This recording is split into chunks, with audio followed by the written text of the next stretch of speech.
Adventure Ho Illumineers, and welcome back to another episode of the Ducktail Dads podcast. I am one of your hosts, Mac, and I'm joined by just Ryan tonight. Nathaniel is still on solo dad duty this week, so it's kind of a little difficult with 3 kids running around in his household, and the bedtimes get crazy, we can imagine. So we'll see if he ends up joining in the middle of this episode. If he does, then we'll welcome him in. But there's no expectations on our end, and we'll just hold down the fort in his absence and see how far we get. But today is reveal season for set 12. I have purposely recorded this episode the day that the Lorecast happened with Ravensburger, and the day that they had started revealing a lot of the Wilds Unknown Pixar type cards coming up with set 12. We are so jazzed about this. A lot of the reveals that they've had so far today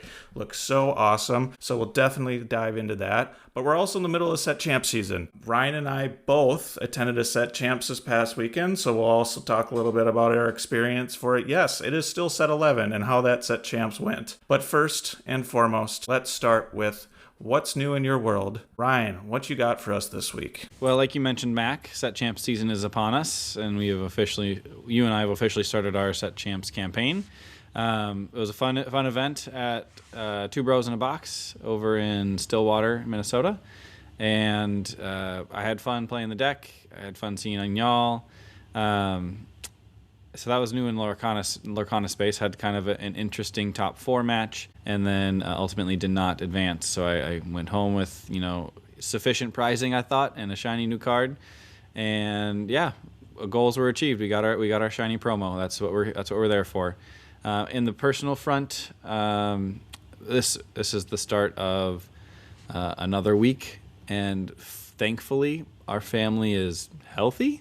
So that's great. And the other big personal moment is that our toddler started in the preschool room at daycare, so officially started preschool this week, and they are flourishing and they're just blossoming, and they come home excited to tell us all about everything, and their personality is growing, and it's really cool to see when your kid is engaged and interactive and learning all day, how differently their brain functions at home.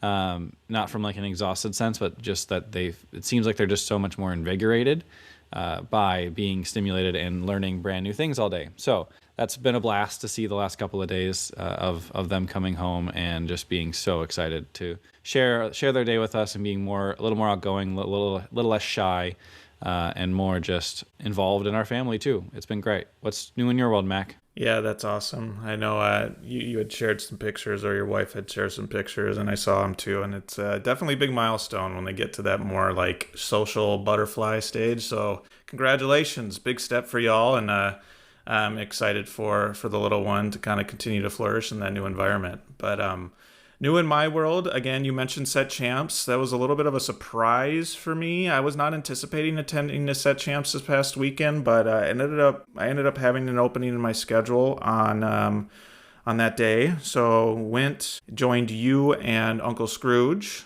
over at Two Bros. Had a great time.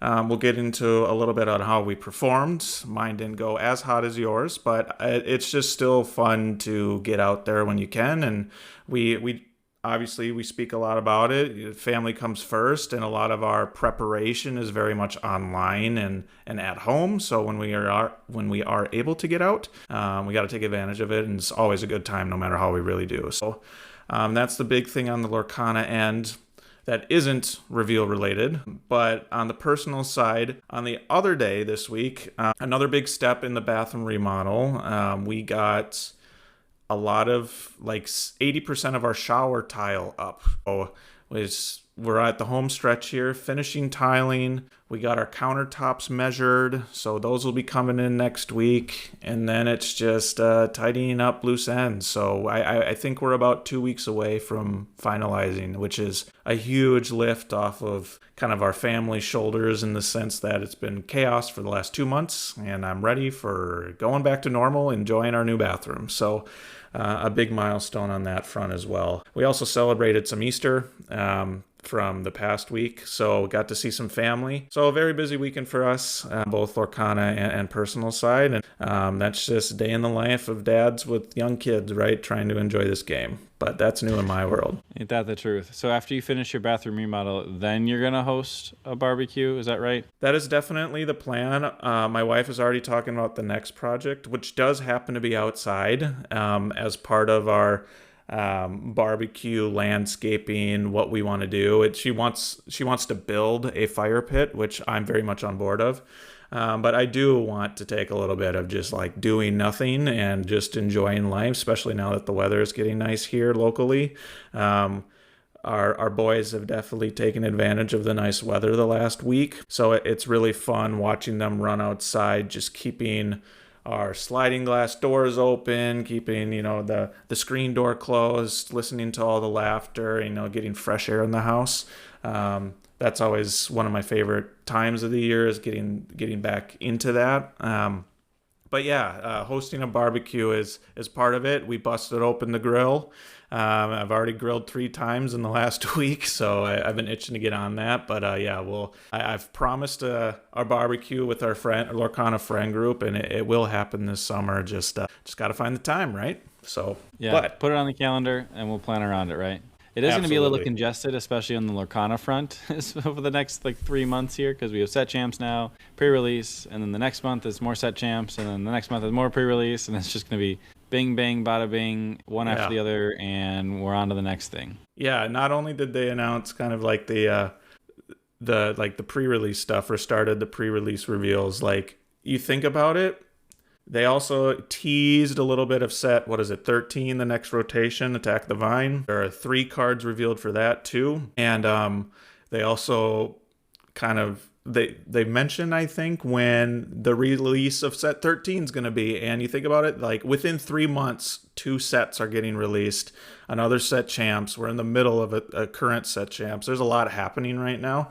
And there's a lot going to be happening in just the next quarter of the year, which is crazy from a TCG perspective, how much that's speeding up. So before we get into reveals, we're going to touch base on our set champ recap, get a little bit more into that, and then it's full on Wilds Unknown based on what we know so far from the Lorecast. We do have a little slideshow for people on the video end. But first, set champs, a little bit of a smaller crew.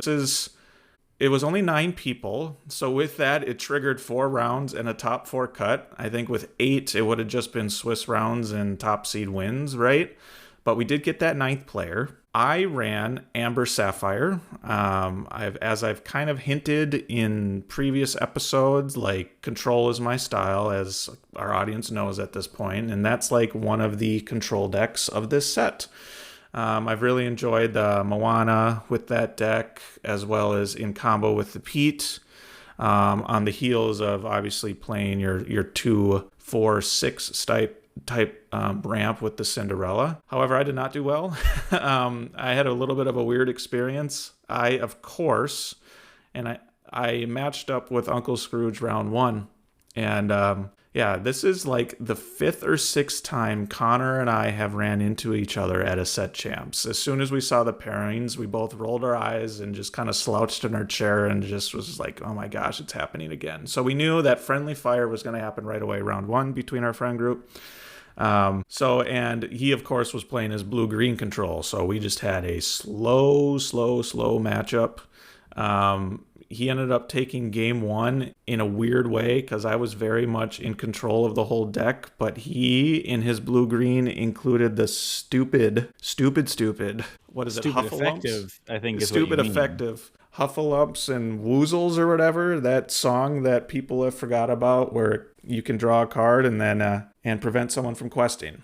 And in game 1, he played like all 4 of his copies, and I ended up losing 18-20. So, and I had immediate board control the entire game, and then he finally got his Prince Philip combo. He layered that, played the Ink Geyser, and then I couldn't get the last 2 lore, which was so frustrating.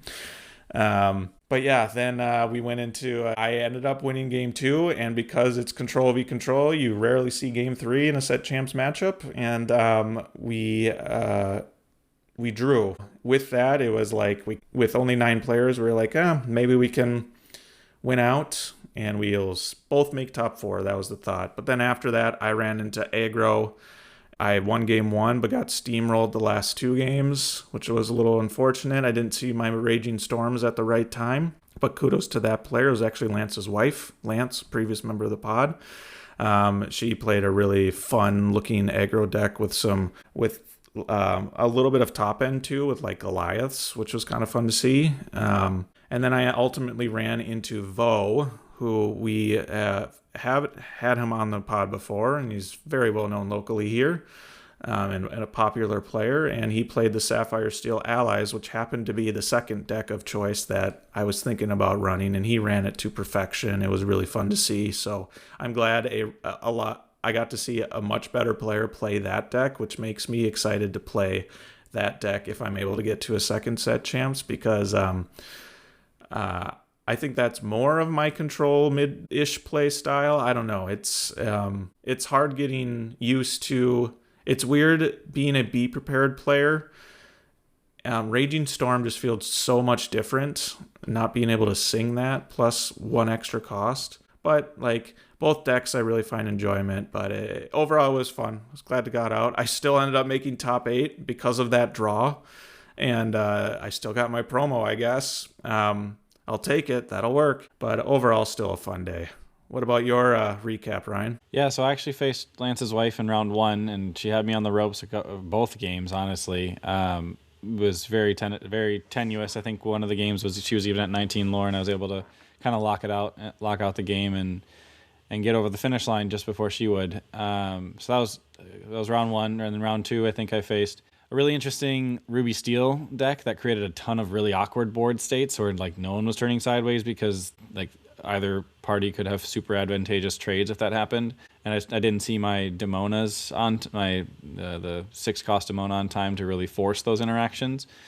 So I was like picking things apart as much as I could. I won the match, but I lost game 2 to the Maui Shark Infinite combo, where he stuck a Maui Shark. I didn't have an immediate answer to it. And then in his hand, he had One Last Hope, and in his discard, he had Next Stop Olympus. So he just cycled that and cleared my 5 characters I had on board with the Maui Shark and the Next Stop Olympus loop, and that was 11 lore right there with those, or yeah, I think 10 or 11 lore with just those 2 cards looping on their own with the Maui Shark triggers. So hard to keep that deck down if it actually sees the cards it needs to see, especially because it gets really awkward with like Hercules on board and the Ariel, and I think everything except for the Mushu in the Ruby Steel list was a hero. So then everything got the Hercules benefit of Hercules being exerted. Everything got the One Last Hope extra benefit of being able to challenge ready characters. Medallion weights, break free, like all these like really interesting interaction cards. That would kind of surprise some people. Even like Calhoun could get One Last Hope and a Medallion weights, and then all of a sudden it's swinging for 5 into your opponent's readied characters with resist +3, which is probably not going to get damaged by much of anything on the opponent's board at that point. So there's some really interesting lines there. But I was able to pull it out in 3. So it went 2-0, and then round 3 I matched into Lance, actually. And Lance had a pretty spicy by omission Amethyst Steel list. The secret sauce on the day was that he was not playing Doc in his Amethyst Steel list, and so he kind of just ran out of resources eventually, since everything else was not providing card draw and play. And I was able to answer any of the card draw cards that did come down relatively quickly. So went 3-0 through first 3 of Swiss, and then drew into the top 4 with my eventual top 4 opponent. And that was a player that was playing Amber Emerald Dogs, so more of an aggressive version with daisies. Still had Under the Sea, still had Chromacon, and I felt pretty good in that matchup. I won game 1 after a very long game 1 because Emerald Chromacon came out, and that really slowed a lot of things down. I was ahead on board at the point when my opponent played Emerald Chromacon. I wasn't ahead on lore on board since I had multiple 2-questers, so I couldn't necessarily race. But I had enough characters on board to be able to continue to like trade down and allow the Chromacon triggers to go off. But that also then meant I needed to think through my turns in order to make sure I'm sequencing things correctly, and my opponent needed to think through their Chromacon triggers to make sure that they were, salvaging their board as much as they could. and eventually, like I said, won game one in a very long game. So then game two happened, and again the same thing happened where a different situation occurred where my opponent played an early Mowgli and saw that I had item removal in my hand, and then therefore was trying to play around it and bait out that card by like forcing. By effectively trying to paint me into a position where I needed to play a character to board, and it needed to be that character because I couldn't afford any of the other characters in my hand. But I was able to continue to draw ink, so I didn't need to ink my item removal, and I was able to play draw additional characters, so I didn't have to play the item removal character in order to actually deal with it.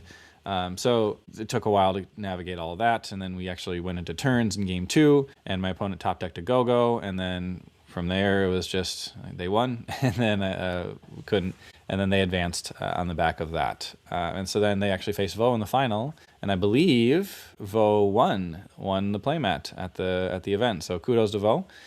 He was playing that deck extremely well when I was watching over shoulders, just to observe high quality gameplay. It was really fun to see. So kudos to Vo on a very well played day. Yeah, it was fun to see, as Vo especially, with the deck that I've been practicing, and when I reached out to him for his deck list at the end of the day, I asked him how he did, and he said I ended up taking it against dogs, which was fun. So kudos to him. Congratulations, Vo.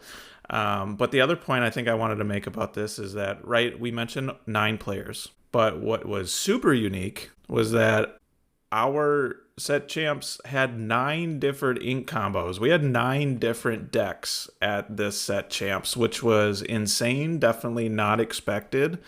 And ironically, one of the quote unquote like powerhouse decks in Amethyst Steel run by Lance, he was missing docks, to your point, because his wife was borrowing the docks in her deck, which I thought was hilarious, and he had to think of new and creative ways for card draw. So it wasn't even like your standard Amethyst Steel deck either.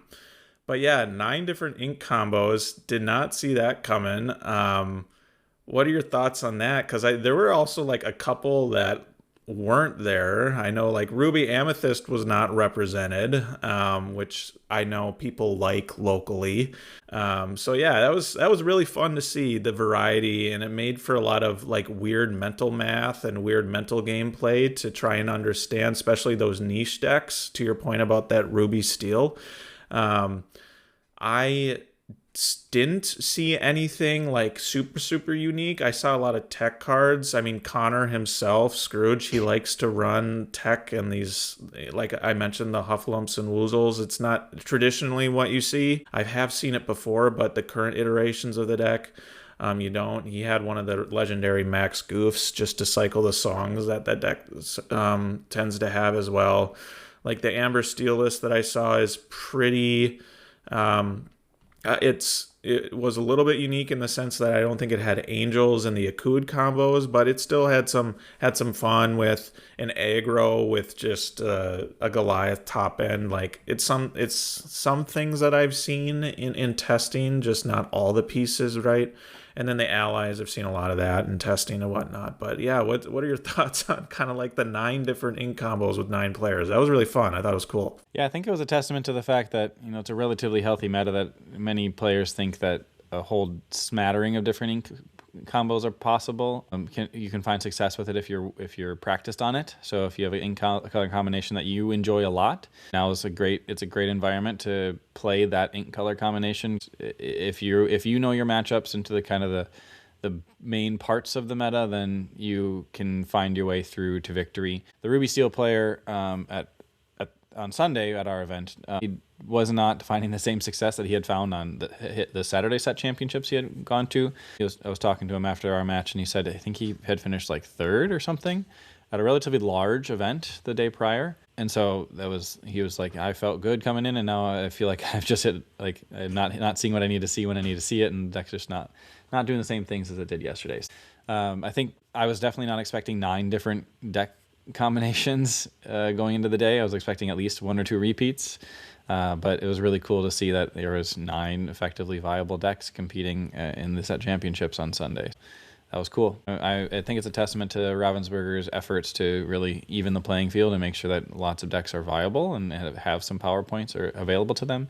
Also have some counterplay options available to many of the main power cards in a lot of the decks. It's a testament to the Ravensburger, a testament to the community as well for developing, decks that are targeting some of the bigger decks or most successful decks at some of these larger scale tournaments.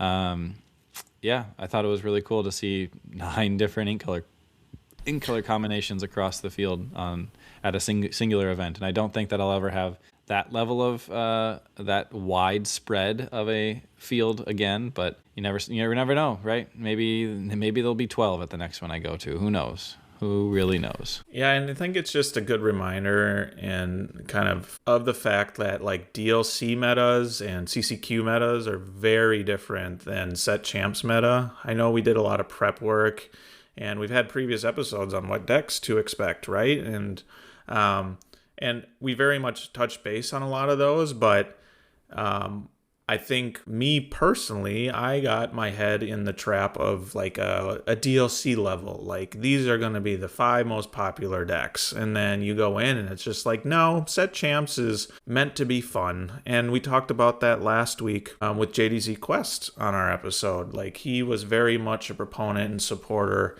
of like set champs should encourage people to try the thematic decks, to try the fun decks, get to encourage more players to not feel as intimidated from a competitive standpoint, and get out there, get to your local game stores and play at these set champ tournaments. And that's the point of it, right? It's to the point, and we made this point before, like Lorcon is a very welcoming community. So be a part of that community and just have a good time, right? I mean, at the end of the day, we're talking about Disney shiny cardboard, right? So like you got to really understand what the main audience and target of this game is. So it was a nice reminder of that and seeing that. And it was also a nice reminder, especially for me, right? And I was actually talking to Vo about this after a matchup.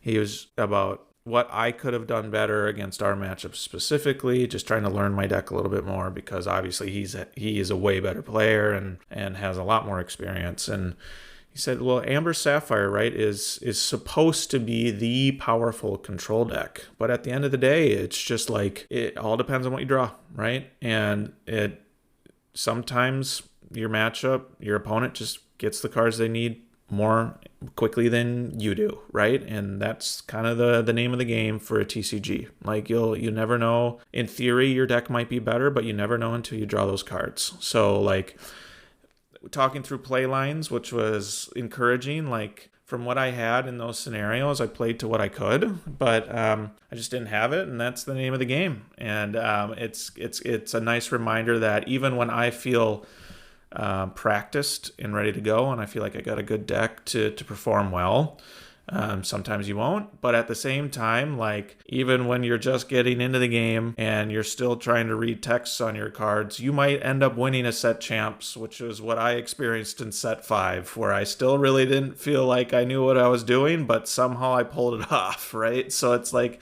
it's 6 one way, half a dozen the other, and that's just kind of the name of the game. And it just, each day is different, which is which is why I continue to like this game, because it forces us to think about different play lines and get better and think about other decks other than the ones that we're just like laser focused on. So overall, still had a blast, like I said, like getting out, and hopefully I'm able to make it to another set 11 one. But I've got set 12 on my mind, so unless you have anything else about set champs, I'm ready to jump into what we know about Wilds Unknown up to this point. What do you think? Yeah, I mean, if you want to pull up the PowerPoint, I'm ready to rock and roll with this.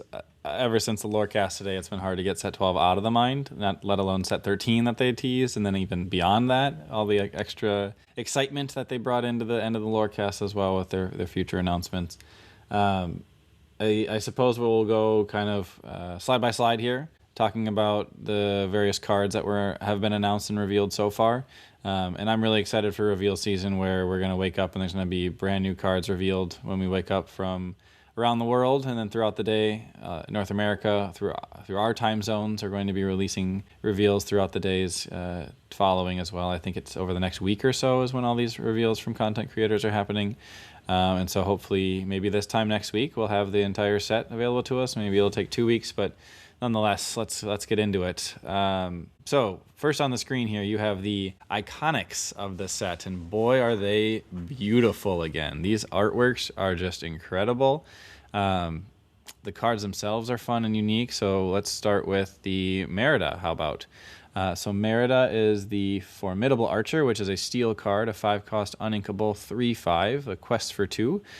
First ability is Full Quiver. When you play this character, you may return an action card named 3 arrows from your discard to your hand. And then Steady Aim is the second ability. Whenever one of your actions deals damage to an opposing character, deal damage to that deal 2 damage to that character. So you deal an additional 2 damage to the character whenever you deal damage to it through an action-based card. So that's really cool.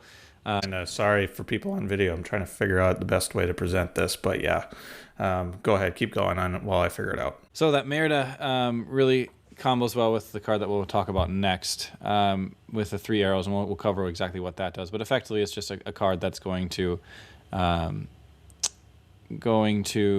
deal damage to cards, or deal damage to characters, to do to 2 different characters. So Merida, Formidable Archer, gets to deal a bunch of damage when 3 arrows gets played. You also get to recur 3 arrows from your discard, bring it back from your discard to your hand when you do play the Merida. So a lot of removal options, a lot of spread removal options here coming into the steel archetype, which is really cool to see, being able to deal with a little bit of a wider board rather than having to pick things off one by one, which is what I think it currently does. Couple this with like Angel, the Experiment 624, and you throw a snowball, that is your 3 arrows card, then next turn you play Merida and you pick up the 3 arrows. Maybe you throw the snowball again that way, or you save the 3 arrows for the following turn where you can play it as an action and deal multiple damage or extra damage through Merida's effect with that card. So that's really cool to see Steel getting a little bit more of, a little bit more spread damage to be able to deal with multiple threats on board at the same time. It's going to be very challenging if that gets set up and that happens, but at the same time, it's really cool to see that happening. And I like to see Brave coming into the fold as well, and Merida being such a key focal point of the set through the iconic card. Yeah, with Merida specifically, one thing of note, of Steel especially, Steel has really, one of the themes that it's transitioned to is discard inner, buffs, getting stronger based on what's in your discard pile. I think one example of that is Namari from set 8, right? From Reign of Jafar, where the more cards you have in your discard, the stronger that Namari gets, as well as an additional kind of the conditional card draw that Steel have. You draw a card and then discard a card. Just some unique interactions with the discard pile is something that has been a theme up for Steel. And this Merida, it's like one step beyond that in the sense of bringing back cards from your discard that are actions. We've seen a lot of bringing back character cards, specifically with Amber.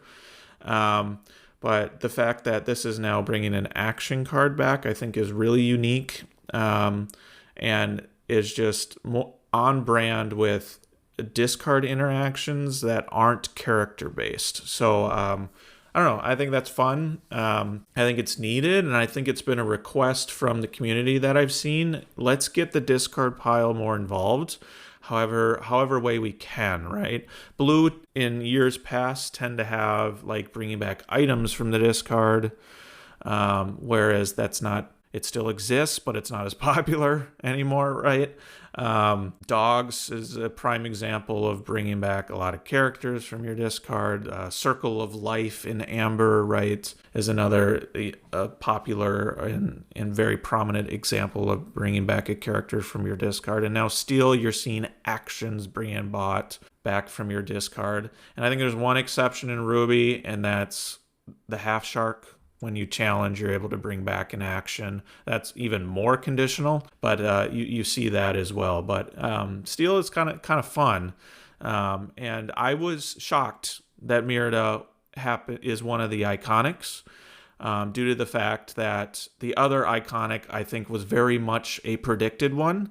And I'll let you explain the next one that's on screen here. Yeah, so the other iconic on the screen here is the Buzz Lightyear Jungle Ranger. 7 cost uninkable emerald card. 7 strength, 5 willpower, quests for 2, shift for 5. 2 abilities. The first ability, Take Charge. When you play this character, you may return an action card with cost 7 or less from your discard to your hand. And the second ability, Advanced Training. Whenever you play an action, chosen character gets +1 lore this turn. So it's a potential lore burst. It's a potential action refresh. My initial thought was bringing back a Bend to My Will on the off chance your opponent then in a mirror match has a Clarabelle that they refilled their hand with. And then you get to play your Bend to My Will a second time to take away all their cards in their hand again. But I think a more common use case for it would be bringing back cards like Mother Knows Best, cards like You Came Back maybe, cards like You're Welcome, all actions in the Emerald ink color thing. A lot of it like lower cost actions that you can then play a bunch of actions on the same turn and have this giant lore burst from the second effect that Buzz Lightyear has. The other major interaction may be if you have multiple Buzz Lightyears out.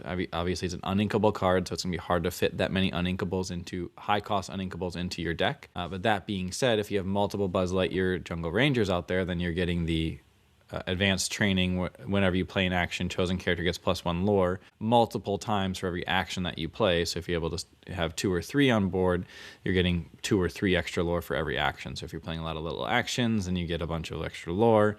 It'll be interesting to see the deck building that goes around it, but prior to deck building, just looking at the card itself, it being an iconic character in the Pixar universe and the Toy Story universe, I think it's a very logical inclusion in the Lorcana world as an iconic card, and it looks absolutely beautiful, and I can't wait to actually see it in person, hopefully. I don't even care if I'm the one not pulling it, but I just want to be able to see the card, the physical card at some point. So maybe at the end of the set, I'll just have to ask one of our collector friends if they've found their way into one, and I can go put my eyes on it. But yeah, love that Buzz Lightyear is getting an iconic, and love the potential that this card has, as well as the balance that they brought to it with the uninkable 7 cost ink cost. So what are your thoughts, Mac? I think the card is going to be fun. One theme that we'll see here is toys. So obviously with Toy Story, right? And I can only imagine that the 2 colors that we saw so far in reveals that contain a lot of toys are Amber Emerald. Is this a potential dogs replacement list? Instead of dogs, we see toys, right? So I'm imagining that's kind of where the Ravensburger is pushing people to have this Buzz in there. It is a shift option, so maybe you get a little bit more of that aspect as well. Does it combo well with like a Circle of Life? Although I think that's an 8 cost card, but regardless, it's like I think there's potential here.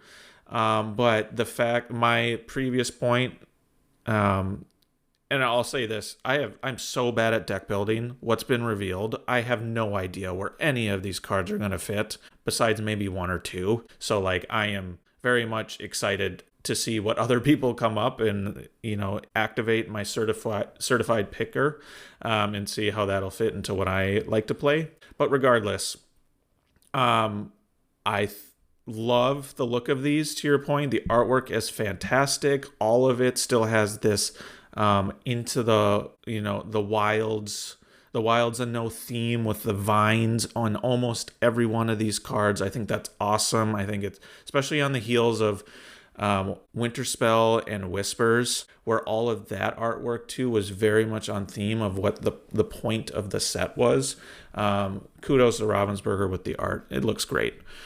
My only thing is they got one half of the iconic duo. Why wouldn't you have just done both? We'll get into how it doesn't feel as bad in a second. But like, come on, Woody and Buzz was such a layup for iconic duos.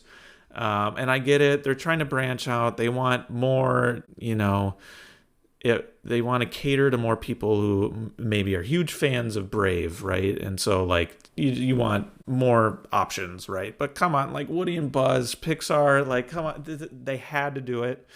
But they did make up for it with Woody in a different way. So like it doesn't feel as bad. And again, this is reveal day. This is the day of the Lorecast that we're recording here. And I did happen to catch Lorcana Villain's video and his perspective on this. If you don't know, Lorcana Villain is a very prominent commentator in the Disney Lorcana space. And his point in the fact that like, yes, Woody and Buzz would have been obvious and that would have been perfect. But what they did with Woody, it doesn't feel as bad. And now that I've heard him say that, I am very much on brand with that. So we'll get into that in a little bit. But I think at first, the next card we have on the slideshow is the card that's like hand in hand Merida's like partner in crime with this set. So let me move to that one here. And that's very much this action, the 3 arrows that the text for Merida is based off of. And that action reads, it's a 3-cost inkable, deal 2 damage to chosen character, then you may deal 1 damage to another chosen character. You pair that with Merida's ability, you ultimately can do 4 damage to one chosen character and 3 damage to another chosen character when you target and damage people using Merida's effect. So this is obviously hand in hand. If you're running the Merida, you should probably run 3 arrows, or at least at first glance with the amount of cards that have been revealed to this point. Like this card was made for a single character, and that's Merida. And I think this card happens to be one of the epics, if I'm not mistaken. I could be wrong on that, but okay, it is. So right. You got the 3 arrows epic and you have the Merida iconic. So I think that's really cool that not only are they paired together from a card playing perspective, but they're paired together from a shiny cardboard perspective as well. It's kind of cool. So this needed to be added as part of the slideshow. Any other notes that you have as well for this 3 arrows? No, you hit the nail on the head. You split the arrow down the middle, if you will. We can move on to the next one because that's a very simple. All right. I don't remember what's next, so I'll let you take control. Here we go. So they also revealed a number of traveler cards, one in every ink color, and so that's what the next few slides here are. They're all in kind of the mid to mid late game-ish in terms of ink cost. So we'll start with the Amber Traveler, which is Aerial Curious Traveler, 4-cost inkable 3 quest for 2. Whenever this character quests, if you played another character this turn, chosen opposing character cannot challenge and must quest during their next turn if able. So kind of building on an effect that we've seen on a couple of cards in the past couple of sets, where opposing characters are no longer able to challenge, and it's like a pseudo reckless, if you will, where they can't challenge, but they have to quest, so you can soften them up and allow them to be available for you to challenge back into, or be exerted for other effects that you can play onto them in that situation as well. So that's the Amber Traveler. And then the Amethyst Traveler is Maleficent Imperious Traveler, 5-cost inkable 3/5 quest for 2. Whenever this character quests, if you played another character this turn, you may exert chosen opposing character. So another exert effect in Amethyst on a 5-cost inkable card. I'm sure it's going to have be giving some people flashbacks to Elsa Fifth Spirit from Shimmering Skies, and thankfully Elsa Fifth Spirit has at least one more set of playability in the core constructed realm. So Maleficent seems to be kind of in that same vein of we need to find ways to exert characters once Elsa rotates out, and so Maleficent may be part of the package that provides that for players in the future. The Emerald Traveler is Cruella de Vil Judgmental Traveler, a 6-cost inkable 4/4 quest for 4. Whenever this character quests, if you played another character this turn, you may banish chosen damaged character. This one gets me excited because there's a handful of cards that just put damage counters on opposing characters in the Emerald ink color. They actually included in the dual ink section of I think set 7 and set 8. There was a couple of cards that dealt a singular damage counter to characters when they were played or when things quested or something like that. So there's some potential synergy there for like a Ruby Emerald deck that is damage matters. There's also things like Potion of Malice from recent sets that just place damage counters periodically throughout the game. And then also the legendary Shere Khan, I believe, from Whispers in the Well. That's a 5/4 quest for 2 evasive character that places damage counters and banishes damaged characters in the same quest effect. And so pairing that with the Cruella de Vil just seems like a very powerful combination. There's a lot of like damage matters things in Emerald that I think Cruella de Vil and that Shere Khan can take advantage of to really provide some board control aspects. And it'll be really interesting to see, especially with this quest for 4, like that is enticing enough to play a card like that, it feels like, where it's just going to get this giant burst of lore. Yeah, I'm interested to see where this one goes. This is probably the one that has me the most intrigued, is the Cruella de Vil Judgmental Traveler. And then the Ruby Traveler is the Queen of Hearts Impatient Traveler, 4-cost inkable 4/2, quest for 2. And whenever this character quests, if you played another character this turn, chosen character gains Rush this turn. So effectively giving Rush to characters as they enter the field. And it's on a couple of turns sooner than the recent David Xanatos card can provide for those Rush characters as well. So you can kind of get this a little more on curve with some of the big Ruby cards that you may be interested in giving Rush to, things like Maui Half Shark for the next set, or just other large Ruby characters that tend to come down in the higher ink ranges. And then the Sapphire Traveler is Cinderella the Resourceful Traveler, a 4-cost inkable 1/4 quest for 2. Whenever this character quests, if you played another character this turn, you may put the top card of your deck into your inkwell face down and exerted. Go figure, Sapphire is a ramp card. Crazy!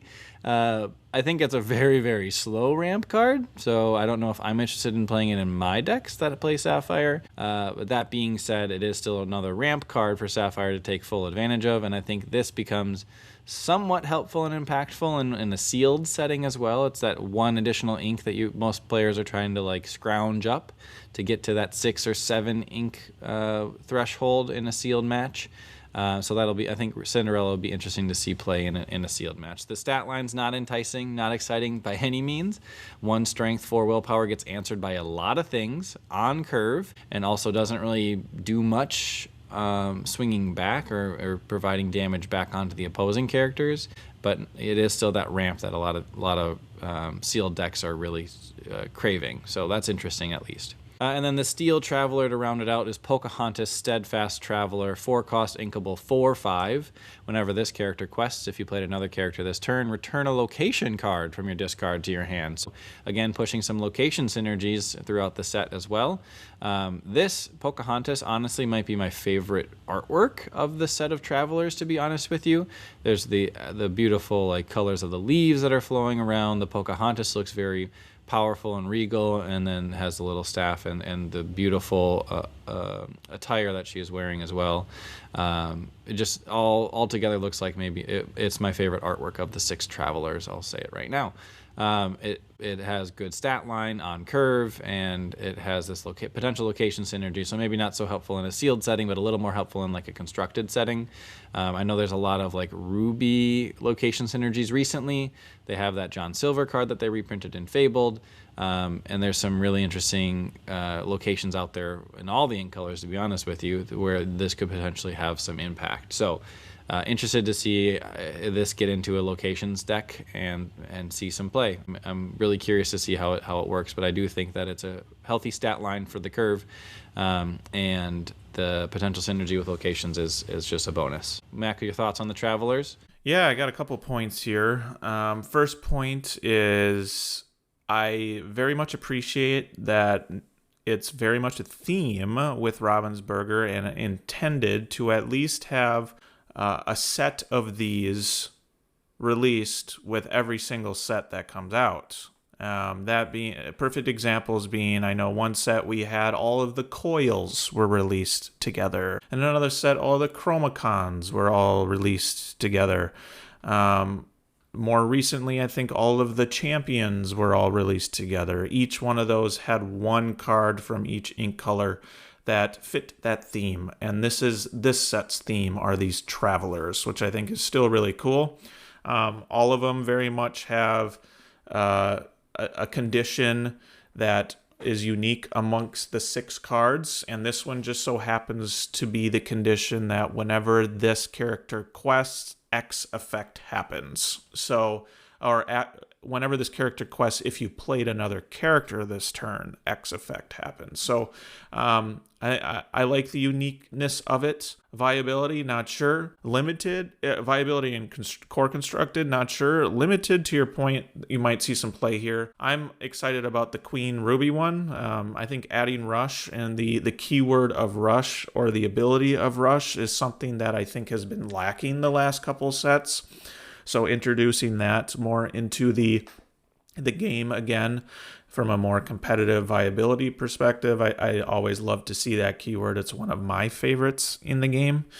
But yeah, and then especially the Pocahontas that's still on screen, I see the word location, and of the reveals so far, there seems to be, to our point about last set with the Ruby Elsa, like at that time we made the point that this Ruby Elsa might not be good now, but it's an indicator that there might be some good location and location themed decks coming around the horizon. And this Pocahontas, who knows? Like, it feeds that location theme and that hunger that I think people who like to play those type of decks, it's just another option for you. So I like it. One other note of this, I don't know if you saw, I think with what's unique about this Wilds Unknown set is that for release weekend, there's a new like release weekend box, I think, and it was introduced back in Winterspell.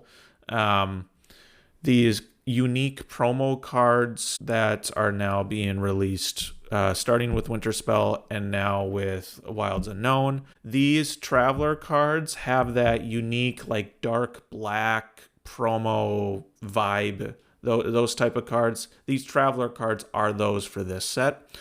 They look great. So if you're a collector of it, I'm pretty sure you can only get it during release weekend. So if you want your hands on the unique promos, participate that weekend and try and get your hands on a set of these, because I think they're cool, especially if you're a collector in this game. I'm pretty sure that's what it is. You only get it release weekend, or that's the intended use of it. Correct me if I'm wrong, Ryan, but yeah, I think it's fun. And I think to previous points that we've had about how do we get more members into the game from a weekly perspective, getting people back at weeklies, I think this is a step in that direction. Now, one of the things that I know Nathaniel really wants to see are like weekly promotional packs or something like that. We're not quite there yet, but this is a smaller subversion of that. So yeah, if you're a collector, get those cool new shiny promos that have to deal with these Travelers. Any other thoughts on Travelers? Just to clarify, from my understanding, you're saying so each of these Travelers are like have an alt art promo version of them, correct? Yes, that's what I'm saying. There's an alternate art promo of these Travelers that were introduced, and it's kind of that dark, like black with the gold border or gold bordering on the card. The one card that I have in mind from last set is the Timon. So if that's ringing the bell for anyone, the Timon from last set, these Travelers share the same artwork of that Timon. So the organized play promo, right. lore book like look on the shiny cards. That's cool. I had not realized that, so I wish I would have included the alt art versions rather than just the rare standard versions of these Travelers. But nonetheless, it's really cool that they are moving in that direction, and hopefully it's a sign of things to come, and hopefully their response is positive. The pre-release kit is what you were talking about, I think, and I think that is a really cool step in the right direction for pre-release weekends and providing these like unique experiences for those events. Next card on the screen here, though, as we keep moving along, is a beautiful Enchanted. What else can I do? 5-cost uninkable, and I want you to read this card out, Mac, because I think it's going to make your heart sing just a little bit. Yep, flashbacks to a previous card that has been rotated out. So I'll read it, and let's see if our listeners can understand it too that might not be watching. What else can I do? It's an Sapphire Action Song. Look at the top 2 cards of your deck, put one into your hand and the other into your inkwell face down and exerted. If a character sang this song, your characters gain ward until the start of your next turn. Again, this is a 5-cost uninkable. The first part of that text sounds very familiar to the beloved and amazing How Far I'll Go song from set 3 that is now rotated out. So I think when this was revealed earlier today, Nathaniel in our chat had a really funny comment, and I think it's totally true. He said something along the lines of like, this song is a perfect example of Ravensburger realizing how strong some of their previous cards might have been in pre-rotation, how far I'll go being that card, and still having that effect, but making it a little harder to obtain and utilize that effect. And that's what this What Else Can I Do card has. Now, it is an additional cost, but they did sprinkle in the effect that if it is sung, your characters gain ward. So maybe it will then basically your opponent will have a harder time of dealing with your characters on board as an answer when this song is sung. I am curious to see where this goes. We obviously know I'm the Ruby Sapphire guy. How far I'll go. The reason why that card was so good is that it gave you essentially drew a card, you ramped a card, and it was on curve, especially with the turn 2 ramp into a 4-cost card. You could even hard cast that card, and it's so efficient at that point in the game for those Sapphire decks. And if you didn't play the hard casted this card, your 4-cost characters in the Sapphire ink color are so effective and so good. You could just sing How Far I'll Go that next turn. Again, adding to the efficiency of that card. Now this, it's obviously kind of like a shout out to that previous card, but it's going to be harder to play. One extra cost it means a lot, especially for a song and especially for Sapphire, which it's just more so turn 2 ramp into a 4-cost card, and those 4-cost cards are extremely valuable. Now you got to deal with a 5-cost song. This set's version, the reprinted Let It Go, it is a Let It Go is a fantastic card. However, it is hard to play sometimes because you need a 5-cost character to sing it. So it as effective as Let It Go can be, it takes another turn or two to really establish the characters that you need in order to sing it effectively, and then play another character, for example, with your ink that you didn't use and didn't hardcast Let It Go with. So will this fit? I hope it does. Does it become popular? Face value, it looks great. But that 5-cost is going to make it tough, and be in the sense, to my point, that it's just you play it a turn later. Does that mean it's too slow? We'll find out, but I hope it's not too slow, because I loved How Far I'll Go, and if this card works, I'm going to love this card as well, and I'm going to get my hands on a playset for sure. If I pull an Enchanted, even better. What are your thoughts? I think you'll find a way to make it work, and I think the broader community will also find a way to make it work. I think it fits in a number of different places. It fits for a Ruby Sapphire deck. You have Moana that you're probably going to be playing that can sing this. You have Headless Horseman that could efficiently sing this.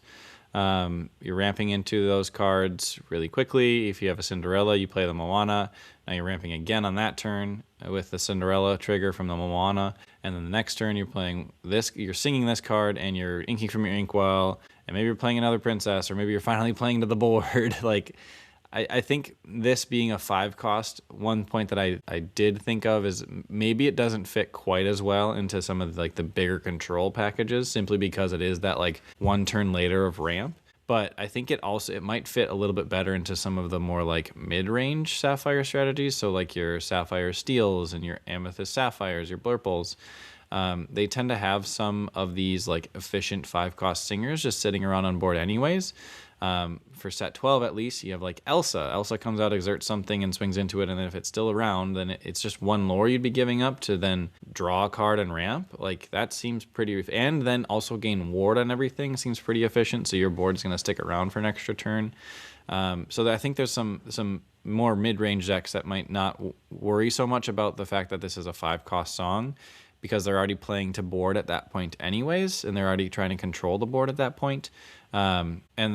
Compared to some of the bigger control strategies that need to have kind of efficient turns through those 4, 5, 6 ink ranges that are going to be more controlling of the board to slow it down so they can get to their bigger characters. It'll be interesting. I think it definitely sees play because it's just that is such an effective and efficient. You're effectively drawing two. Like many times people are evaluating cards that ink from top of deck or somewhere else as effectively drawing a card in that situation, and now this is drawing two cards for you, and you get to choose which of those goes to your hand and which one goes to your inkwell. So it could also even be an uninkable. So now you can get a little more greedy with your uninkable counts, where you can kind of have a little more flexibility in what goes into your inkwell that way. So it'll be interesting to see where it goes. I think that it will see play, and it is obviously a beautiful artwork. I like what they're doing already with the artwork on the alt art cards with the Iconics and the Enchanteds.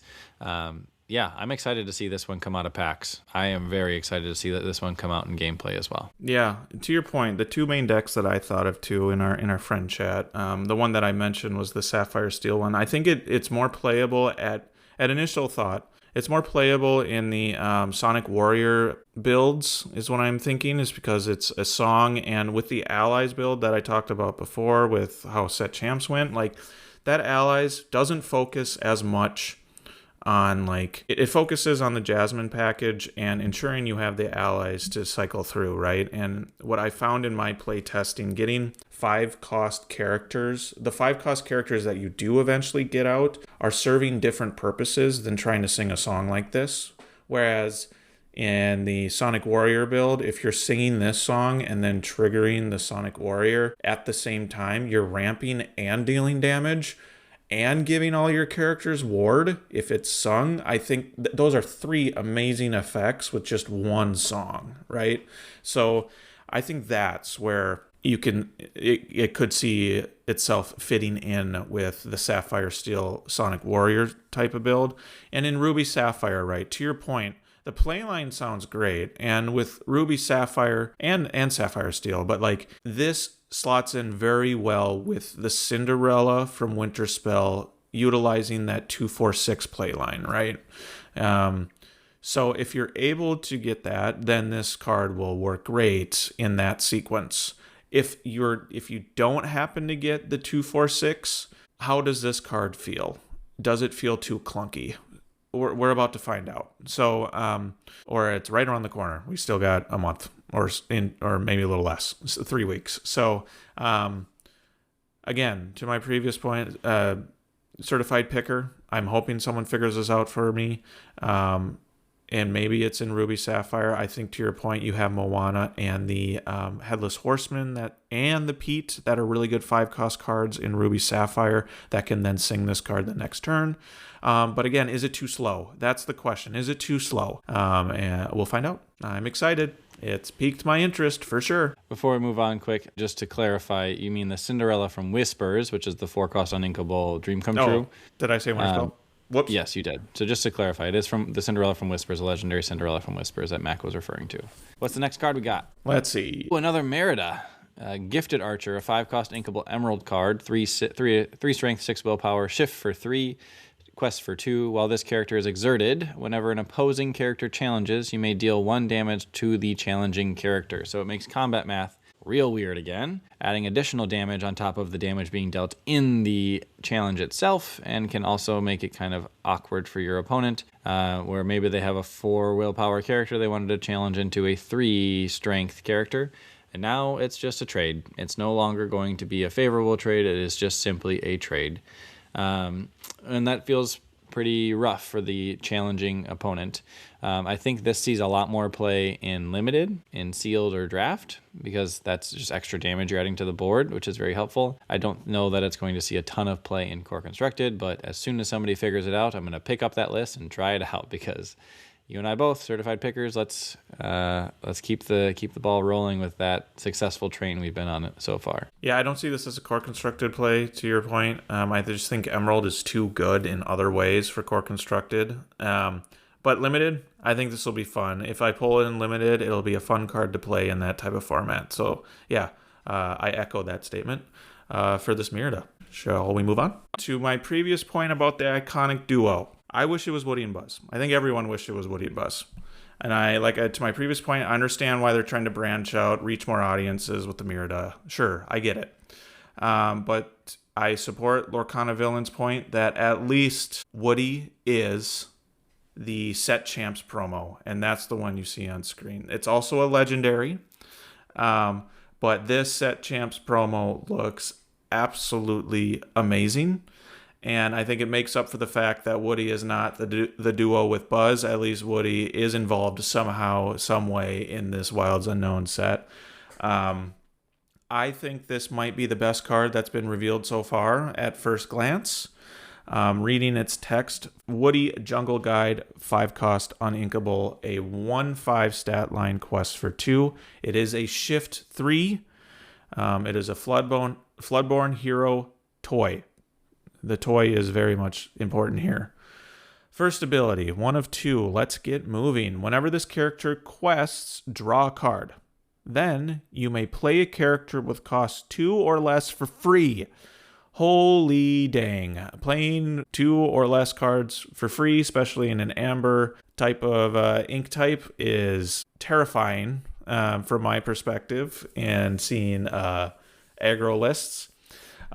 We'll get into more on that in a second. With the second ability, everyone gather round. Your toy characters get +1 willpower. As we've seen with the champion, the Mickey champion, adding willpower to amber characters can be really good. And this is just another one of those. But I think really the thing that's got people excited about this Woody is that first one. Whenever this character quests, draw a card, then you may play a character with cost 2 or less for free. The thing about Amber, it tends to be an aggressive type of deck or ink color. We see that with dogs. We see that with Amber Steel. Like, there are a lot of aggressive lists with Amber. But the one downside that I've noticed, especially with shift cards in Amber, like when you're shifting an Amber card, you're wasting all your ink and you're not like spitting out more characters, which is what Amber wants to do. The shift can kind of what am I trying to say? Like decrease tempo in what that ink type is trying to do. However, this card, I think, mitigates that with Amber. It's a shift 3, so you can shift 3, instantly quest, draw a card, and then still play another 2 cost card that may, I don't know, most likely quest for 2 for free. So you still get to play a really aggressive card, and you get to draw a card, and you get to quest with this all in one go if you shift it. I think that's amazing. What I haven't seen so far yet is there a 1 or 2 cost shift target for this Woody? I have not seen one revealed up to this point on reveal day, but I am anticipating there will be a 1 or 2 cost Woody that will be released or will be a part of this set. If there's not, I will gladly correct our audience, but that is just my assumption. But the artwork's beautiful. I'm glad it's the promo. It's got me excited for Set Champ season, and because it's a really good card. And I think it's important that Set Champ cards are playable cards and exciting cards, and the character are very popular in the sense that Toy Story is one of the most popular franchises in all of Disney and Pixar, right? So like, it's one that's very familiar to audiences and one that people, I hope, go to the game store to try and get, and we have these massive set championships. That's my dream, right? What are your thoughts on the Woody? And I'm going to pan over to the corresponding playmat while you give your take on this. Mac, I think you hit the nail on the head on a number of points there. The one thing I do want to say is every time I look at this artwork, I find more that just makes me love it even more. Like the candy bracelet around his hat, the match that's serving as his torch. He's got like some sort of like scissors looking item around his neck. It's just incredible all around. The fact that it's a playmat as well is just so cool. I will definitely be showing up to set championships if I'm available as much as I can to make sure I have an opportunity to play to earn this map, because it really is amazing, a gorgeous artwork. The card itself, as Mac mentioned, just to reiterate, it is a Amber Legendary card. I think he mentioned it earlier in the podcast, but just to reiterate that, the Woody is an Amber Legendary card. And like you said, I think it reads as maybe one of the best cards of the set, just because it's drawing another card in an archetype, the aggressive archetype that just needs a little extra fuel. It's playing something out for free, so you're not actually keeping that card in hand. You get to use it right away, most likely, where it's most likely going to be a 2 cost or less character that you're drawing. So at worst, it just says play the top card of your deck to the board, which is sometimes all you need to do in those aggressive lists is just put more threats on board, because your opponent is going to run out of answers, right? And so I think Woody slots very easily into a number of different amber aggressive strategies: amber amethyst, amber amber emerald, like a dog's list. This could slot in potentially. It's a little slow, but does give you the singer option. Amber steel runs aggro list constantly, and the shift then gets you over the hump to make sure you can sing things like Thunderbolt if you needed to do that instead, and just being another card draw option. And this is like an incredibly efficient and effective card in a number of ways. So I'm excited to see how it gets used and how it gets played. Yeah, this card is awesome. The artwork is awesome. I'm glad it's the Set Champs promo card with the corresponding map.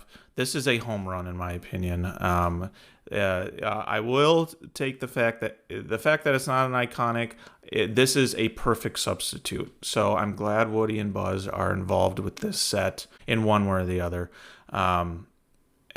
For it not being an iconic, it's still amazing. So let's stay on the toy theme brand, because that's one of the main themes of the set. The next one, I think, being a Jessie card. I'll let you speak to it when I flip over. Yes, so Jessie is a 3-cost inkable amber card, lively cowgirl. 3 strength, 3 willpower, 2 abilities. First ability, whenever this character quests, if you have 2 or more other toy characters in play, you may draw a card. We just talked about it. Drawing cards in an aggressive strategy is incredible. They just need more fuel for the fire. So this is doing that as long as you have other toy characters on board. So it's a little more conditional than the Woody, obviously. But it is still effectively a card draw. And then the second ability, Yodelehi-hoo. Whenever you pay 2 ink or less to play a card, chosen opposing character gets 1 strength less until the start of your next turn. This card terrified me when I first read it, because I think that it fits very well into a dog's list that already exists, which would be like an Under the Sea version in that control format. This is effectively Rhino on a repeating effect. Right, and the 1-cost Rhino decreases strength by -1 until the start of your next turn. And this is a repeatable effect if you have enough ink or enough ways to cheat out characters that are 2 cost or less, or that you're spending 2 cost or less on, in order to decrease strength on multiple characters across the board. And then Jessie can also then be part of the singing crew that sings Under the Sea together to wipe your opponent's board and provide you the board control you need to finish the game in 2 turns. So I think this one also will see a lot of play, and I think people will figure out how to make this effective because of how well Amber Emerald Dogs has been doing. And there are some additional answers that have been printed that have been released so far, namely the Merida and the 3 arrows combination is a nice way to do spread damage, which is going to be very impactful against things like the dogs list that's trying to spread multiple characters across the board before using them all at the same time. But this Jessie card, I think, is a fun little counterplay that the amber ink color got in order to help control opposing characters and prevent them from either challenging in or prevent them from even existing on the board through the Under the Sea board wipe option. So it'll be interesting to see how prevalent this becomes, but I do think that this also sees play. So a Jessie also getting kind of the headliner treatment in terms of power in this set as well. Yeah, one thing of note I want to make this, just to make sure we make that point, is with the Yodelehi-hoo ability, the ability itself is unique to Jessie. However, the type or like the theme of the ability, I know is something that is spread across other cards as well. That being, whenever you pay 2 ink or less to play a card, you get an effect. Jessie, it just so happens to be chosen opposing character gets -1 strike to the start of your next turn. But there are other cards in different ink colors that have been released. I think I only know one, and I can't remember off the top of my head, but I know there's another ink that has this type of effect. And it's important to know, you don't pay the ink to activate this effect. It's whenever you pay 2 or less to play a card, this is automatically triggered, which I think is huge. And I think you spelled it out perfectly. It's a repeatable effect that you yourself don't have to pay the ink to activate it. It's just when you play a different card that is played with 2 or less ink, then this automatically triggers. I think that's amazing. It's another cool way and unique way of triggering effects that we have not yet seen in Lorcana yet. Kind of this automatic trigger effect when paying ink. So I'm excited to see, as more reveals come, how that's branched out into other ink colors as well with this type of theme. But I just wanted to make that note that this type of effect isn't unique to this Jesse card. It will be spread out as well in other inks, based on what's been revealed to this point. So very excited about this new type of effect. But with Toy Story, go ahead. You were going to say something? I'm interested to see the rules document that comes out with the release of Wilds Unknown as well. But just to clarify, does free playing something for free count as triggering this effect, and kind of the other like gray area or confusing points being clarified through that rules document. So I'll be keeping my eyes peeled for that when it does eventually get posted with Wilds Unknown release as well. Yeah, that's a good point. Yeah, I think the rules will definitely take. We'll have some changes based on the unique effects, and it's always changing, right? But that's a good point. I expect there to be updates as a result of this set. But with Toy Story, we know, as fun as Toy Story is, there are villains associated with Toy Story, and there was one revealed in this set, and very excited for this Ruby. Sid Phillips, the toy surgeon, 6-cost uninkable 5/5 stat line, quest for 2. Playtime's over. When you play this character, you may banish another chosen character of yours. If you do, each opponent chooses and banishes one of their characters. But that's only the first ability. There's another one. During your turn, whenever a toy character is banished, gain 2 lore. So again, very much on that toy theme. If you happen to build a toy deck with the Sid, you can banish your own toy, gain 2 lore, and force your opponent to then banish a card as well. It's amazing. I see this, and Lorcana Villain in his video made this point as well, and I was thinking the exact same thing when I first read this. This acts like the old Lady Tremaine in the sense that, or like Be King Undisputed. You're forcing your opponent to choose a card to banish, which gets around, most notably, the ward effect. So if your opponent only has one character on board, and it happens to have ward, they still have to choose that character. Like Lady Tremaine, this Sid is more effective when your opponent has less characters on board, because they're pigeonholed into choosing that one character that you want to see gone. So I think it's fun. I don't think it's a 4-of in any deck. But will it see play in a toy type of build? Certainly. But also, will it see play in maybe a 2 or 3 of? Like the Lady Tremaine from days of old. Yes, I think this can see play as well. And it's still quest for 2, and it has a really good stat line too. So very much excited for Sid. What are your thoughts on this card? I think he's a great payoff for any toy builds that are in the Ruby ink color, since Sid Phillips is a Ruby card. Great stat line for the effect that you get, as well as the point in which you have to play it on curve. Being a 5/5, I think 5/5 is a very important stat line for many different cards. It's a little bit below rate for a 6-cost card, but at the same time, you do get to banish a character and potentially gain 2 lore from it with one of your toys. If it's a build-around card, you've already built your deck to be mostly toys, and also to bring those toys back from the discard, so you can continue to play them and banish them on a regular basis. And so I think simply because this is a build-around card, I think it's more likely that we do see it as a 4-of in decks that it does get played in. I don't foresee this being like a tech card people put in, because it's so toy-focused. And sure, there may be some synergies with things like Wreck-It Ralph potentially, which may be a little awkward, but like being able to just have that Tremaine effect is helpful, but I don't foresee it being impactful enough, since you have to banish your own character to do it, to be just like a 1 or 2 tech card. I think it's going to be more of a build-around card, and for that reason I would expect to see more 4-ofs than less than that in the decks that it gets played in. And then you get to see multiple Sid Phillips on the board.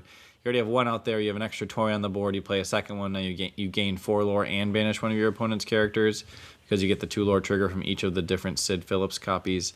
So I think that'll be interesting to see, and I think it's a great payoff for a toy deck.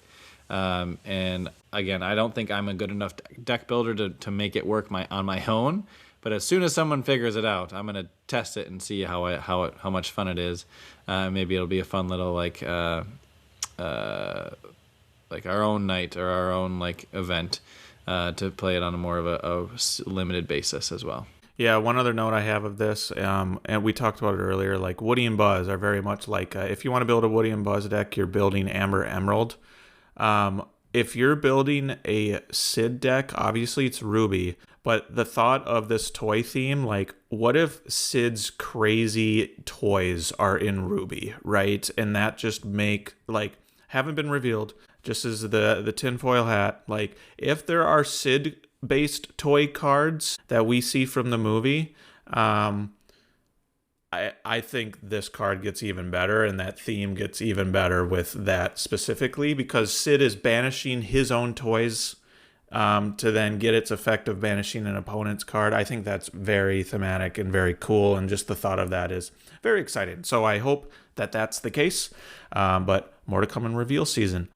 We got 2 more cards for you that we want to talk about, and then before we put a wrap on the show, I'm going to let you take over this first one here, because I know you seem to be very excited about this one. I don't have much to know about it because it took me about 30 minutes to wrap my head around it.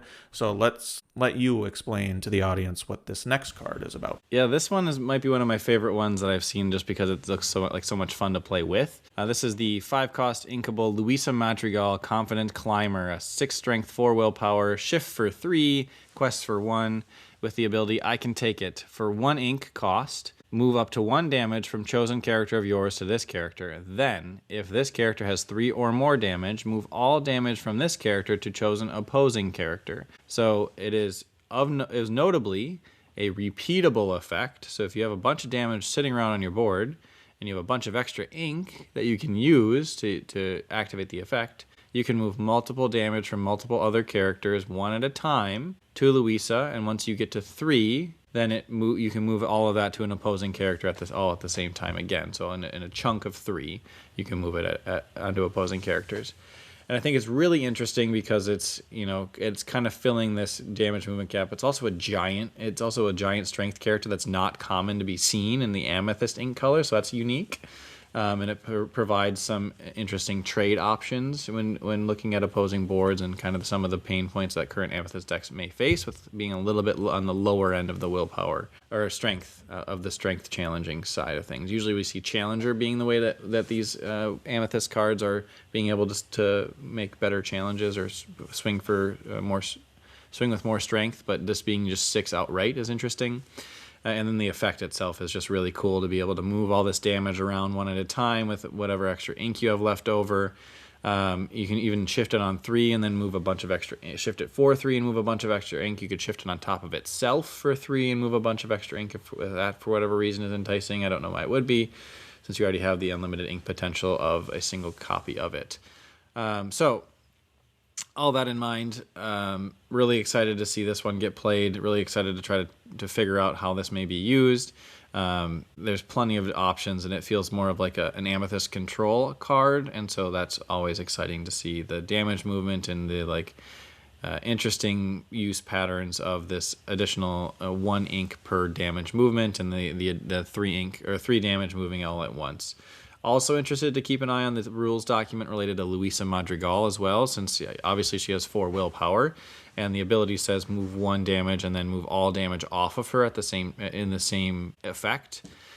So there's been some chatter in the discords about how that actually works and functions if this Luisa character swings or challenges into a character that has 3 strength, so then she takes 3 damage back in that challenge, and then uses the effect to move a 4th damage counter onto the Luisa Madrigal, and then move all that 4 damage at the same time.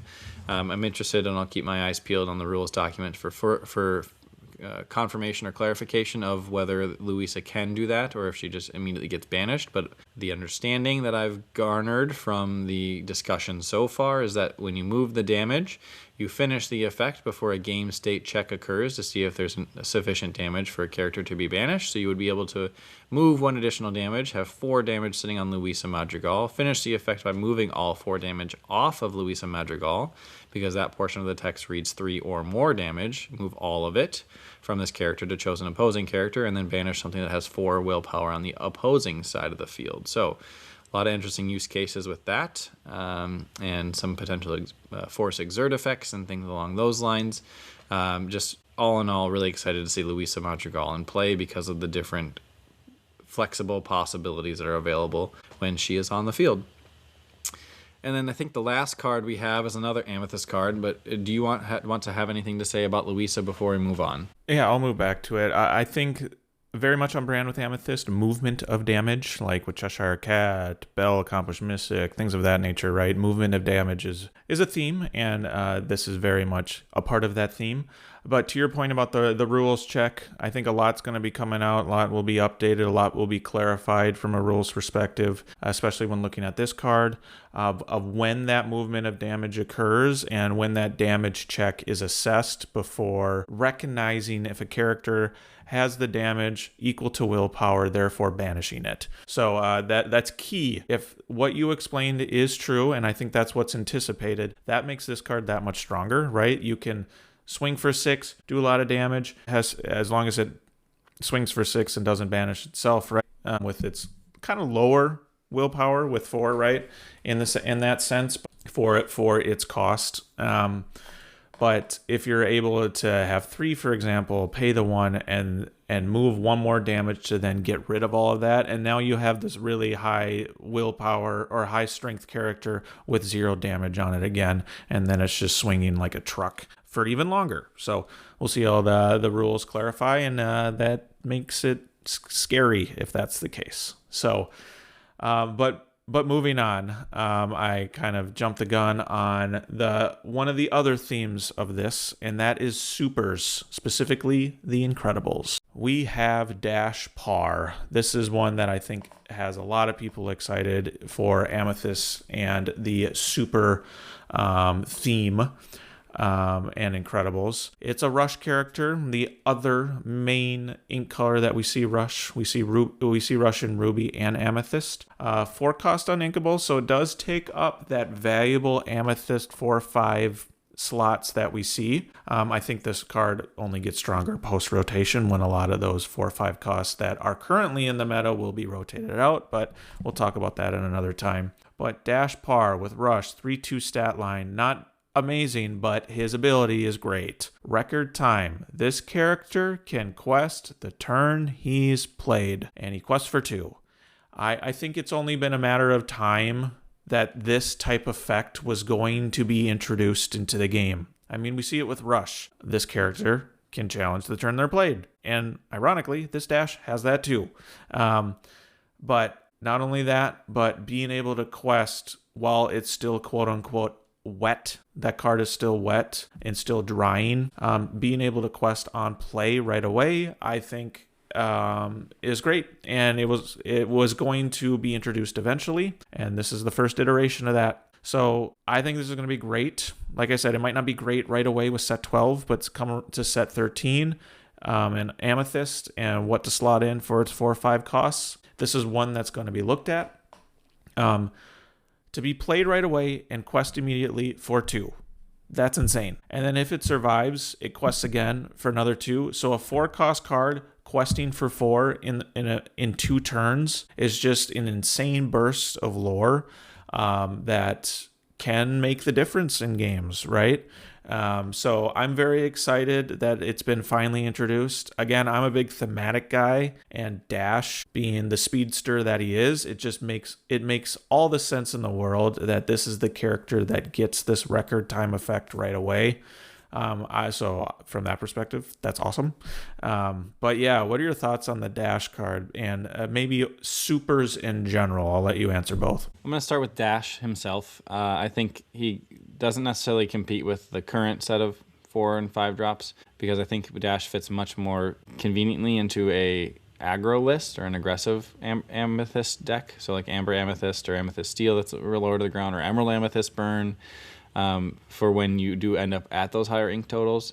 And just like the guaranteed 2 lore that it can present. I mean, you put 4 copies of Dash, obviously it's 4 ink, and it's the only thing you're doing for those 4 turns pretty much in those decks. But you're gaining 2 lore every turn, and that's at least 2 lore every turn because you get to use it right away. It doesn't just sit there and get cleared by a cat immediately, a Cheshire Cat effect, boost effect immediately, because you get the value out of it being the 2 lore that you're looking for. So I think Dash is going to be very impactful. The uninkability makes it a little bit awkward to put in a lot of these decks. That being said, I think that they're going to find room for it, both pre-rotation and then definitely post-rotation in any aggressive Amethyst list. Dash becomes an immediate, I think, 4 of inclusion if you're going the aggressive route, because it's guaranteed lore, and I think it's really impactful and really important. And it provides that reach that Amethyst hasn't necessarily quite had in many different ink combinations other than Amethyst Steel that are relatively worth playing. I mean, obviously Amethyst is always, and every Amethyst deck has access to Gathering Knowledge and Wisdom, but it's really just the aggressive lists that are playing it. And I think Dash is going to be kind of on that similar line where it's accessible to every deck, but it's probably only going to be played in the aggressive versions. It might be played in some of the more mid-range versions. I think Amethyst Steel probably includes it as well if there's enough uninkable slots available. Again, just because it's that guaranteed lore from hand. It's hard to compete with that when you have Cobras, giant Cobras that are gaining 2 lore from hand. You have Dash Pars that are gaining 2 lore from hand. You have Honey Marins, you have White Roses, and then Gathering Knowledge and Wisdom on top of that for set 12 at least, as you're including your aggressive lists. So it'll be interesting to see how it gets used, but I do think that guaranteed lore from hand is hard to match, and it's very, very impactful in that sense. Yeah, and one thing I've noticed too, like it has 3 strength, and anything that's 3 strength, there are additional things that need to happen, additional conditions that need to happen to remove it right away from like an action perspective. Thinking of like grab your bow, that's 2 strength or less characters, right? So like unless you have a character on board with at least 2 strength to immediately challenge this right away after it's quested the turn that it's played, it's almost a guarantee that you're getting 4 lore out of this card in 2 turns. So I think that's huge. And the conditional immediate answer makes it that much harder to remove right away. So I think it's a really fun addition, really thematic addition to what has been anticipated happening, like the quest version of Rush, right? I think that's been anticipated for a little bit. Mac, that is a fantastic point you made, where if you play it and it's protected, it quests again the next turn, and then it just becomes this highly efficient card. And I think where you see this being very impactful is in like an Amethyst Steel deck, that it hits this on curve on turn 4 and already has a 3-cost Singer on board, and they sing Strength of a Raging Fire on the most impactful card on your opponent's board. Now you have Dash that's effectively been protected. You have other characters that are on your board that can, punish or challenge back into the opponent's characters or glimmers, if Dash does get cleared, and then you get to have a high efficiency trade ups and things like that. So 3 strength is definitely nothing to shake a stick at. As well, it might trade with most things that may be trying to trade with it. And so I think that it'll be a pretty impactful card for set 12 for sure, and especially in those Amethyst Steel lists. If you see it on curve, like just thinking like a 1 cost into a Pocahontas into a Giant Cobra to gain 2 lore, and then you play Dash and you sing with the Giant Cobra, and then you quest with the Pocahontas. So now Dash effectively got you 4 lore by being there and being exerted. So now, because Pocahontas gained an additional 2 lore from Dash being available, it's just like it can snowball so fast, and that can make those lists, even though they're more of a mid-range list, just go so fast and provide that flexibility it may need for Amethyst Steel to be an impactful part of the set 12 core constructed metagame by being able to either go really fast with multiple high lore questers, or to slow down and control some of the more aggressive lists, or challenge into and fight for board with its rush effect, right? And 3 strength on that rush effect as well. So it can add a sufficient amount of challenging strength and to many different challenges as well. Yeah, good point. Yeah, that just makes it even scarier, especially if you're on the draw against Amethyst Steel and they happen to play the underdog Christopher Robin on turn 1, 2. Man, that just is a lot of lore bursts in the first 4 turns for this. Is this the new Hyper Aggro? Who knows? We'll find out pending release. But one other point I wanted to make, it does have the super keyword, which is also new in this set. There are Incredibles is a big theme here. I know there's been... Dash is the only one we have on screen now, but others have been revealed up to this point. I know there's a Mr. Incredible out there that I am really on board of. It's the other Ruby Legendary. So I think over the next week or two or the next couple episodes, I think we'll make it a point to talk about the super cards, because we talked a lot about the toy versions here tonight on this episode. I know there's a Mrs. Incredible or Elastigirl card. So, like, supers are another big theme in this. And if there's any closing thoughts from my end overall, I see 3 main things out of this set so far that have been revealed in, I don't know, the 40 odd cards that have only been revealed up to this point. Toys and our locations making a comeback. We saw that with the Travelers and the Pocahontas. There was a location there, and I think there have been a couple more locations themselves revealed, or like characters or actions that affect locations. I'm seeing locations come out as a pretty big theme in this deck, and it makes sense. Wilds Unknown, you're exploring new locations. I think that's cool and very much on brand of what this set wants to do. So those are my main points so far at first glance on reveal day is supers, toys, and locations. What about you? What are your closing thoughts, Ryan, before we put a wrap? I am very curious to see how the rest of the reveal season goes and to see all the different synergies that they bake into this set with the supers and the toys. And then looking forward beyond set 12, I'm hopeful and expecting that they will continue to revisit this theme of supers and toys by adding some extra cards, extra power level cards in the future sets to kind of create additional synergies with these supers and these toys. So we're not just going to just get them all dumped in set 12 and then never see them ever again. I'm hopeful that they kind of continue to revisit it to really create these powerful deck archetypes centered around these keywords. Yeah, great point. This is such an exciting day. Reveal season for every set is so exciting, and it has us very, amped up for what's coming around the corner, and especially with Pixar here, like the Lorcana universe can expand in so many directions now. We didn't even get to what other reveals they had, especially with Attack of the Vine and what's happening in 2027. I will say, future episodes, man. We got plenty of content to cover in the next few weeks here as we're winding down with Winterspell. Let's table that for a future episode. Maybe we can talk about that next week or the week after in the sense of what's been revealed.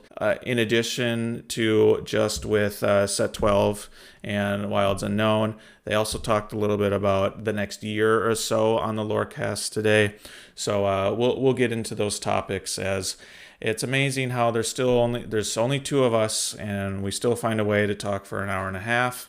At this point, that's just expected. So sorry, audience, but maybe not so sorry. This is what we've come to be, is the hour and a half show. But I've had a blast, Ryan. Any other thoughts before I close it up? We promise to continue to try to do better, and promise to continue to try to do better in the future, and knowing that we may not actually achieve that. But this is why we started the podcast, right? We were going to be talking for an hour and a half after the reveal, after the reveal Lorecast anyway, so might as well record it so other people can join in the conversation. And so on that note, feel free to leave a comment on what you might think the most impactful card is that's been revealed so far.